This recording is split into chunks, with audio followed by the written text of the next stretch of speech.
Nice. I am so excited to speak to our guest today. She's a physician associate in the New Jersey area. Please help me introduce aesthetic injector Adrienne. Hi, John. How are you? I'm good. I'm good. It's sunny here. Good. I'm amazing. What about yourself? Oh, I'm very, very happy. I'm actually up in the New York area. Um, Nice. it's raining here today, but that's okay. I'm just it's kind of nice actually. It's a good rainy day every now and again is kind of very settling. You know what I mean? It's like Mhm.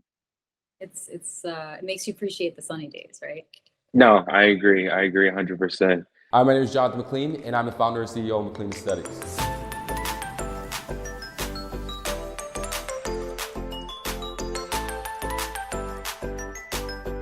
Welcome to the dark side. Let's go.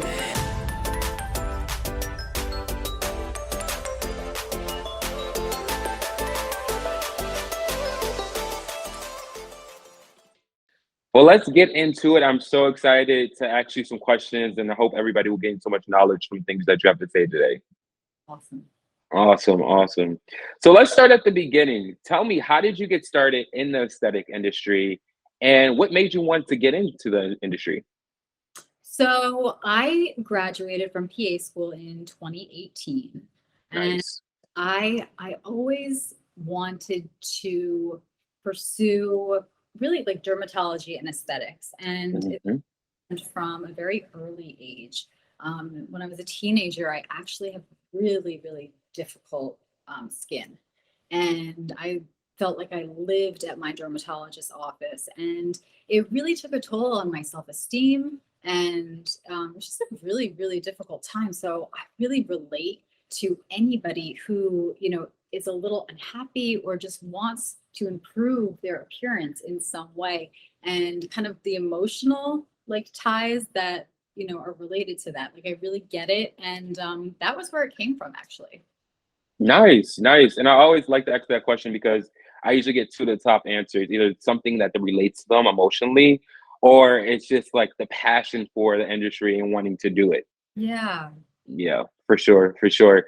So tell me a little bit about your first, how did you get your first job? Like, what was the struggles to kind of getting your first job? Was it easy? Was it hard? Tell us a My little bit about that. my first job out of school. Yeah, when you're in your career.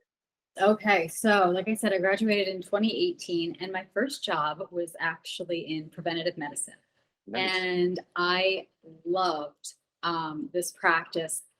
It was absolutely fantastic. I did a lot of obesity treatment, actually. So a lot of diet, a lot of um, just a lot of preventative medicine is different from what they teach you in school. I felt really fortunate to be sitting in front of patients who were not actively or acutely ill, but they just wanted to improve their overall health for the future. And like I said, the obesity treatment was really, really awesome. And I felt really kind of invested in it, as I would see patients like really change their whole lives by changing their lifestyle, by changing their eating habits. And it was huge. It was a wonderful thing to see. I felt like I really was able to make a tremendous difference in a lot of patients' lives. And the beautiful thing also was that there was a med spa across the hall. So I got, over the time that I was with this practice, in preventative medicine, I was simultaneously growing my knowledge base in aesthetics, very slowly and it was a nice pace. And I feel like it gave me a really solid foundation to now hit the ground running in aesthetics on an everyday basis, with where I am now. Wow, it's super cool. Most people don't start like that, because those are two different, totally specialties. And Yeah, having being able to like learn two different things simultaneously is pretty cool, pretty awesome. definitely. Tell, yeah, so tell me a little bit about kind of how did you gain that confidence coming from like weight loss and obesity and things of that nature to going to aesthetics and picking up a needle and saying, "Hey, I'm going to place this in your face." Tell us a little bit about that. I have to say, I feel very blessed and very grateful that I have always felt very, very confident with Nice. a needle in my hand, and it feels very natural to me. So this Mm, was something that I felt like I was going against the grain, or it felt so natural to me. So I think that that's a really good kind of like tool in life to follow things that, where you feel just kind of like aligned with it. You know what I mean? It mm. good. So the whole thing just felt very natural, and I felt very confident really since the beginning, which I feel very, very grateful for. Super cool, super cool. Now, one of the big reasons I got into this industry, because I felt like providers, whether mid-levels or doctors, whoever's in aesthetics, it's everyone can't do it. Just because you're a provider, I feel like you have to have some type of background that connects you. A lot of people might say artistic background or something that really pushes that in your career every day. So tell me, did you have anything in your background that was maybe artistic, or did you know that you were going to be in this industry? So I would say that stemming from dermatology, kind of in my experience as a teenager, that was really, really my heart. That's where my Yeah. was, and that's really been my driving force. I tend to be a very creative person in general. It's Mhm. just part of my personality, so I think that serves me very, very well. It's an awesome, creative outlet to work, together with patients to really to help them achieve whatever it is that they're looking for. Yeah, no, that sounds great. And I always say that definitely creativity is what I feel like it's definitely different specialties. There's measurements and there's exact rules that you follow. But I feel like with aesthetics, it's very using your brain, using your judgment, and kind of going for what you believe. Yeah, absolutely. Absolutely. Super cool, super cool. So new injectors give me calls all the time and ask me, "Hey, John, I'm having the hardest time getting in this industry. What can you suggest for me to get inside? I feel like I'm going to give up." So I want to ask you, speaking to new injectors, what advice could you give them on entering the industry? I would really say to take a look and an inventory of what's driving you into this industry. Why do Mm, you to pursue this? I know that there's on a more surface, there's a lot of positives. There's a lot of reasons to go into anything. But if you really, I think it's always a good idea to just get quiet and really think about why. Why do you want to do this? And if your heart is in the right place and you're coming from the right place in here, it will be fantastic. And there will be nothing that really gets in your way, honestly. And it's all about finding what's going to be fulfilling for you as a provider. That's really the most important thing, because that's how you can be most effective with your patients and with your clients and whatever that is. I think that getting out of your head and into more of like really your heart, like where is your heart with practicing, where is it, what leaves you feeling fulfilled at the end of the day, that's how you're going to be of greatest kind of service to everyone that you treat. That would be my advice. Yeah. Yeah, no, I couldn't agree more. I mean, there definitely is going to be some extremely hard days, no matter which career field you pick. But that passion of really wanting it and really wanting to be in it is going to push you forward every single day. Yep. 100%. Awesome, awesome. Now, I'd like to ask also, what are some cons and some benefits of the industry being in the industry so long, especially for new providers or people switching from different specialties coming to aesthetics? What are some benefits and cons that they can get? Some benefits to The the industry, the to industry. um the scope of the knowledge is really, it's amazing. It's ever evolving, ever expanding. Nice. From a technology standpoint, we're constantly seeing new developments that are giving us new tools and new ways to, treat the skin and strengthen, the underlying layers of the skin. And to it's exciting in that respect, because it's the evolution is so quick. It's quick. And so I would say that is definitely a part of what makes this industry so exciting. It's exciting to have new tools come to you and be available so that you can give your patients the best outcome. Um, I'm a really positive person. It's kind of how I live my life. So I'd rather stick with the positives and not even get into the negatives. I think that the way that you frame any situation is really a huge determining factor of what you'll get out of it. So I just always try to stay as positive as possible. And it served me very well. So that would be another piece of advice that I give as well. Yeah, that's really good advice. I mean, changing the mindset to really believe that even if something goes wrong or something's not going your way, that it's opportunity to learn or a positive thing. Such a huge part of really growing it's yourself and in your career. Yeah, absolutely. How Absolutely. do you stay so positive and how do you keep that going? Um, I have always been a very spiritual person Nice. and I love to do yoga and it's really kind of like strengthened me just as like internally, I almost want to say, and it's kind of grounded me. So a really awesome, yoga practice and just a very staying really spiritually kind of in tune has really it's been huge. Yeah. And I think it's there's only so much that we can do sometimes to like make ourselves stay positive. But if you are kind of feeding like you can feed yourself in different ways, your body, your mind, you can read things, you can eat things. It's like that you're spiritually kind of feeding yourself too. It's so important. And it's awesome. It's a kind of a strength that like an inner strength that I've felt. Yeah, I think people forget about that, right? Because you go to the gym and you're trying to be fit all the time. You exercise that.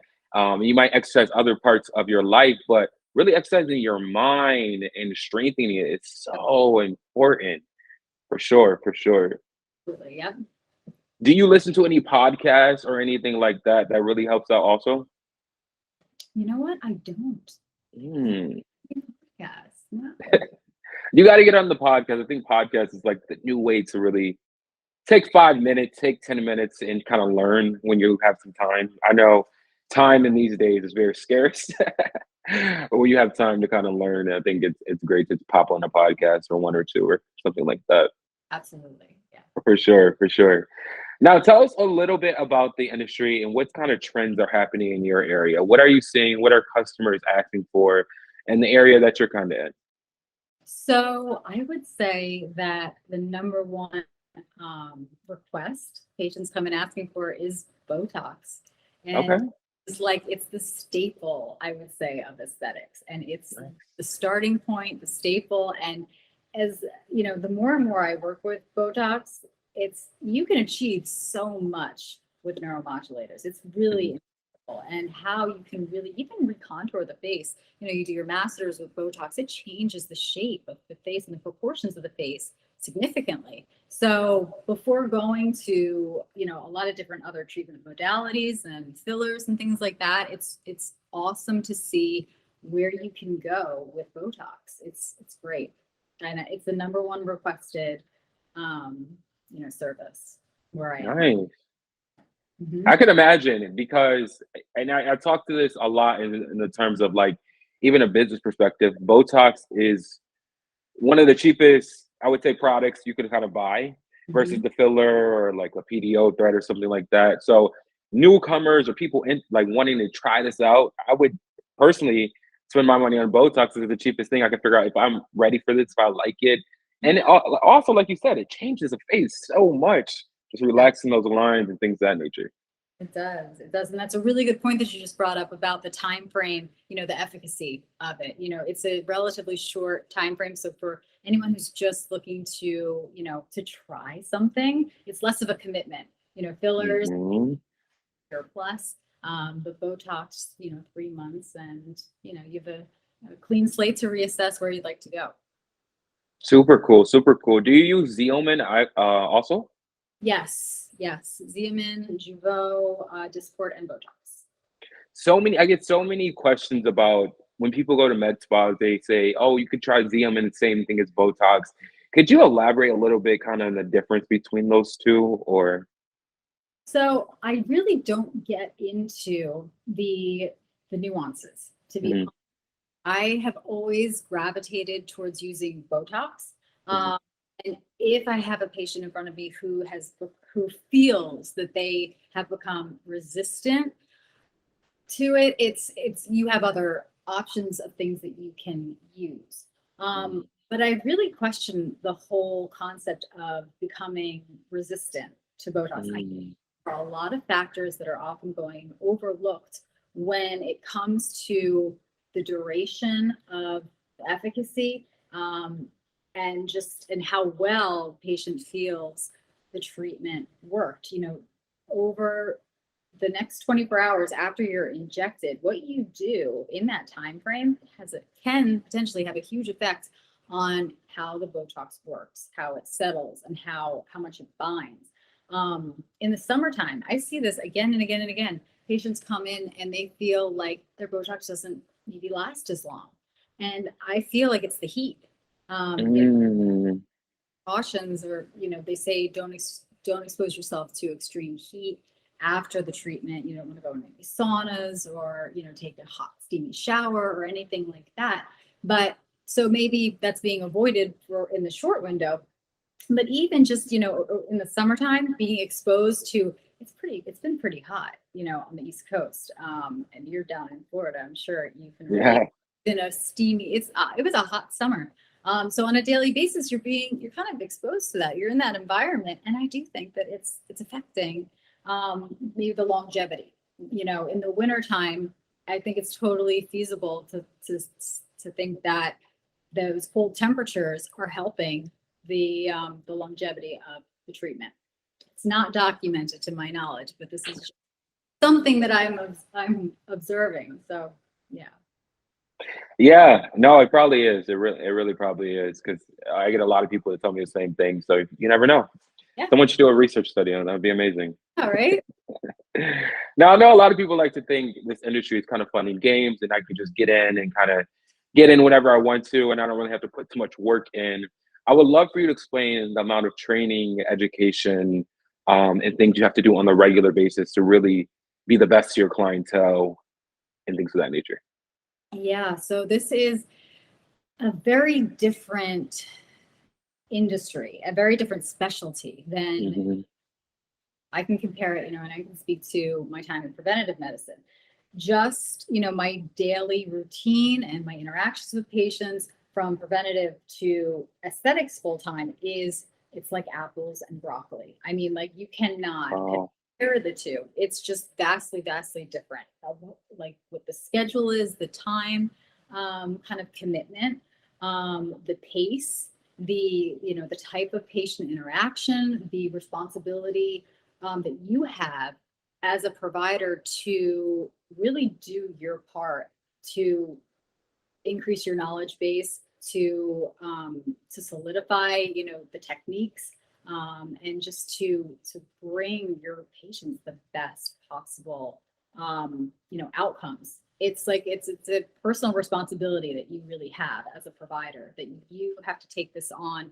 You have to do the work. You can be shown a how to do something. You can be trained, you receive a training, but you have to then make it yours. You have to go over that. You have to do it. You have to verbalize it. It's like learning anything else. When we were in PA school, or as NPs went through school, we know how rigorous that training is, and it's kind of like you're back in school. And that's really the approach that you have to have with it, to really understand all the different treatments, all the different contraindications, to be recognizing who's a really good candidate for something, and who's not, to be able to optimize those patient outcomes.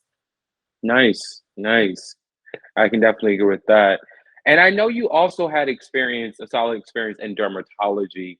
Did you feel as though that gave you a better understanding of the skin and kind of gave you a better understanding of what you're doing right now? Absolutely. And like I said, it really came from that place that I felt, as a teenager, dealing with really, really difficult skin. It was like it really took a toll on my self-esteem, and Mm. it was beyond my skin. It was, inside, it was affecting me. And so when I have clients coming to me, I want to know what do you want to change? What is it that bothers you? And I want to hear, what those things are. And, very quickly you can see that it's coming from a deep place. These are just like I experienced. These are things that bother patients, that are bothering, clients, on an internal level too, because it's affecting the way that they see themselves and affecting the way they believe they're being perceived by other people. And that's deep. So I really relate to that, and being able to play a role in helping to kind of combat that. It gives me great fulfillment. So it makes me really happy. Yeah, no, that's great. That's really great to hear. That's amazing that somebody can go to a provider and they have the understanding like you. I'm sure it makes it very comfortable for them. Totally, totally. I was actually reading. I'm glad you brought it up because I was actually reading this article by the New York Times this week, and they were talking about, they feel as though people that get aesthetics should get psych evaluations too, just in case it might be something overlying or things of that nature. Do you think psych plays any type of role in this industry? I mean, absolutely. Because there's a huge psychological component to, how someone is perceiving themselves, how they believe they're being perceived, and that's shaped by, how we've experienced life, Mhm. visuals. So there's a huge psychological component that goes on for that. I don't know that. I mean, sounds a little extreme to be, you know, psych evaluations. It just sounds extreme, but I can appreciate the notion that there is definitely a psychological, component that goes into how someone feels about themselves. Yeah, no, I agree. I mean, I was on Instagram and I even have younger like nieces and nephews, and I could see how Instagram and these platforms affect how they see themselves, what they want to look like, and things of that nature. I'm like, Mhm. there's so much science behind this. Like, it's so interesting to me, for Yeah. sure. And I really think that it's a message that I really wish was being kind of delivered more and more powerfully Mhm. is to appreciate your own uniqueness and to appreciate your own beauty, and we're all made differently, and it's not about looking like her and her. It's about, when I have someone in front of me, I want to bring out their beauty. I want to help them to bring out their uniqueness and to accentuate all of their most beautiful features that might not be the same features as the patient that I saw just before. So it's kind of appreciating that, and really kind of just being reminded of that, I think, is really important and powerful. Yeah, couldn't have said it better. Definitely, definitely. Is there any courses or conferences that you could recommend for providers to take if they're looking to get in the sex industry, or if they're already in the industry and they're looking just for more knowledge? Um, n- Nothing off the top of my head at this very moment. Yeah. Uh, since I have started doing aesthetics full time, um, I have heard of a very, very well known injector, Julie Horn, Yes. who she does it's like a course. Um, it's a several days, I believe, that I know several people to be going to. I think it's over in Switzerland. It's very cool. But really, any opportunity that comes your way that you can take advantage of, there's always conferences in, nearby cities. So for where I am now, Philadelphia, New York, it's like there's conferences that go on annually. I mean, just different types of the year. So whatever kind of comes your way, I would just say take advantage of it, in any capacity that you possibly can. Even if it doesn't, seem particularly relevant or like to exactly what you're doing right at that very moment, it's always awesome knowledge that you can kind of, just broaden your scope of what you know, and you can build on that. So just take advantage of every learning opportunity. Yeah, no, I can definitely agree with that. And I'm glad you mentioned Julie Horner. I love her, and I think she just brings a very specific thing to the industry. She really branded herself as really knowing how to do lips and how to teach others how to do lips. And I think everybody in the industry, provider, can be on that level if they want to, or can strive to be a brand like that if they want to. Absolutely, absolutely. She's a testament to, what you can do just, when you become really passionate and really good at really one thing in particular, which is awesome. If you notice that you gravitate towards one specific, Mhm. you know, pour yourself into that, perfect that. That's where you can really find the little, the nuances and things that can set you apart as a provider, because that's you're working kind of with your own passion, and in that you will find kind of like your own little niche, which serves your patients the best and helps you to be, the best at what you're doing, which is awesome. Yeah, no, that's why I find medicine so interesting and this industry so interesting because you can literally like niche yourself, find out so many cool things about that specific niche to help your patient ultimately become better and help the industry to grow. Mm-hmm. Absolutely. Nice, nice, nice. Now I wanted to dive into social media. Can we Sure. talk yeah, can we talk a little bit about social media? I know it has really changed the industry and how clients find providers and how you advertise and things of that nature. How has it helped you in your career? So social media is just it's incredible. It's amazing that this is such a powerful way that we use to connect with each other, Mhm. especially in this industry. I would say like Instagram is like the dominant connective force. And it's something that you almost have to do, to kind of build relationships with other people and kind of building your own, just expression of who you are as a provider, and what services you can offer.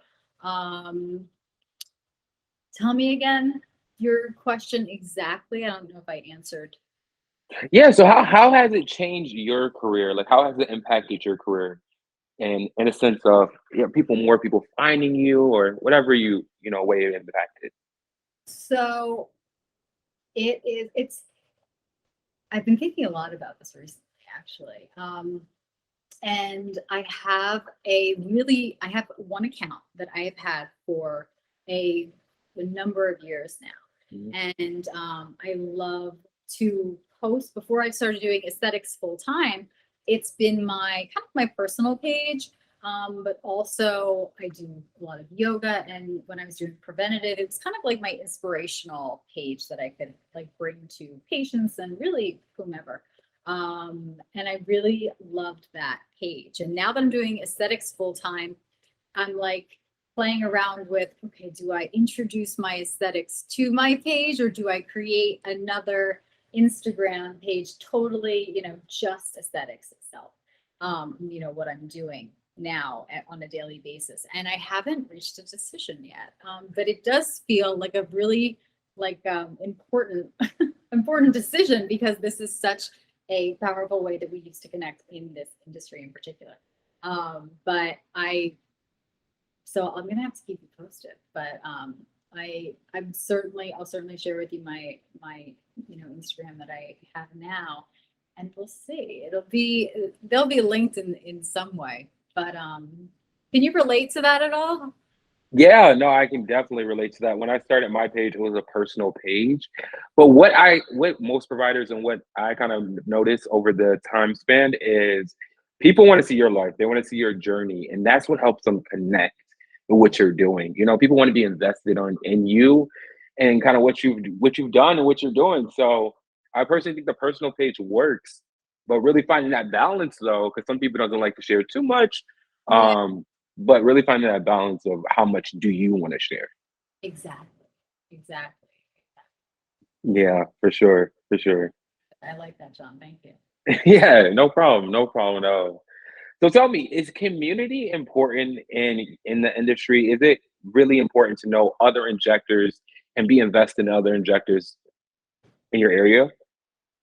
I think that we are only as strong as like the people we surround ourselves with, and the the, and the knowledge that we have. So you can, sure, if you want to take a really autonomous, approach to this, if you are doing all the work independently and you are going to the conferences and you're investing in courses and certification, different certifications, it's feasible. You could totally do it on your own. You could totally, do it on your own. But I think that there's a, kind of a beautiful community that kind of like, that shows itself when you connect with people who are in your industry and you see, you're able to kind of learn from each other. And this is, if we see it as more of like a collective, that we're all trying to just deliver the best outcomes to our patients, then we're all on the same team and we can only go higher.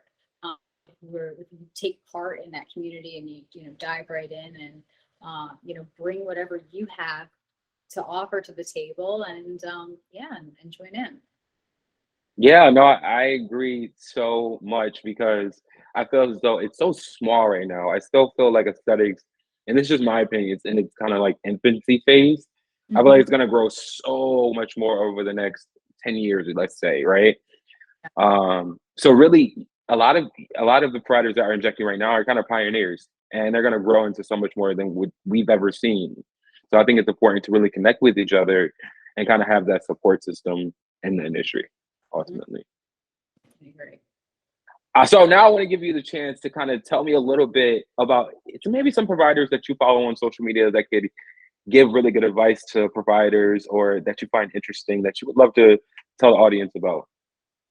Well, I actually was asked this question at my last interview, Nice. and um, I only had one name to give in terms of someone that I was following or someone who had inspired me, and that was Dr. Simon Orion, which I'm sure Mm, you know who I'm talking about. I came across his Instagram page, several years ago, and I was so blown away by, first of all, what he was able to achieve aesthetically.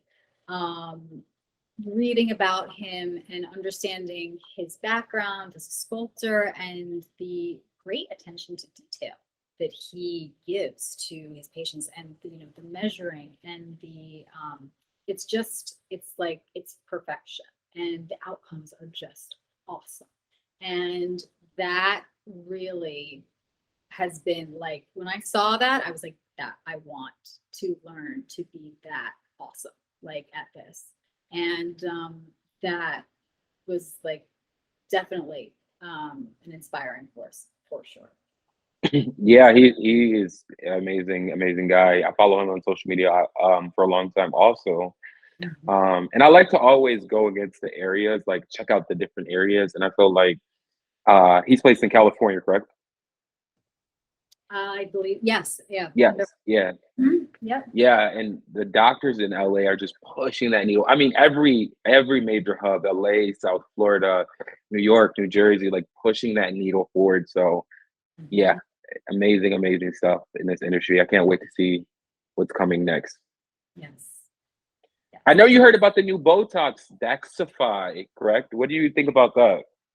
Really interesting. I read it was like moments after they released the news. I think I got a notification on my phone, and I haven't read too much on it since that initial blast. But it's exciting. This is like I said, this industry is just evolving very very quickly. New things are coming. Um, what's interesting to me is that so a 6 month efficacy period for this treatment. So there are pros. We'll talk about the pros. Um, it's nice to have that length of efficacy. It does shorten the what we talked about previously as a pro of Botox being something that's a great like initial treatment that you can kind of reevaluate with a 3 month time frame becomes a little different with a 6 month time frame. Mhm. That would be the only, that's a difference. It's a natural difference. But I mean, this will change a lot of things for a lot of patients who become really comfortable with their Botox. They really know exactly what they like and what they want. I think that it will be great. You know, it's just finding where it works and for which patients it's going to be best for. But it's exciting. Interesting. I can't wait to see how that turns out for businesses because I mean, again, like you said, it's 6 months to the 3 months, so that kind of shortens the time span that a patient may potentially come back and things of that nature. So I'm really interested to see how it works out, but I'm sure it'll definitely be a game changer in the industry. Absolutely. Absolutely. Awesome, awesome. Well, thank you, Adrienne, so much for sitting down with me and speaking more about the aesthetic industry. Please tell everybody where they can find you and what you got planned next. So my Instagram, so my personal page, which I very likely will use for all my aesthetics, or at least link it, is always inspired by love. Mhm. And that's a great, it's probably the best way to reach me. Any questions that you have about really anything, feel free to message me. Always happy to help in any way that I possibly can.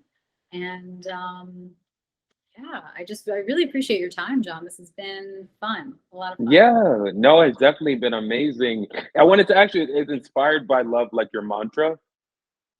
Um, I think that, yeah, it's fair to say that. Yeah. That's super cool. Super cool. I love it. I love it.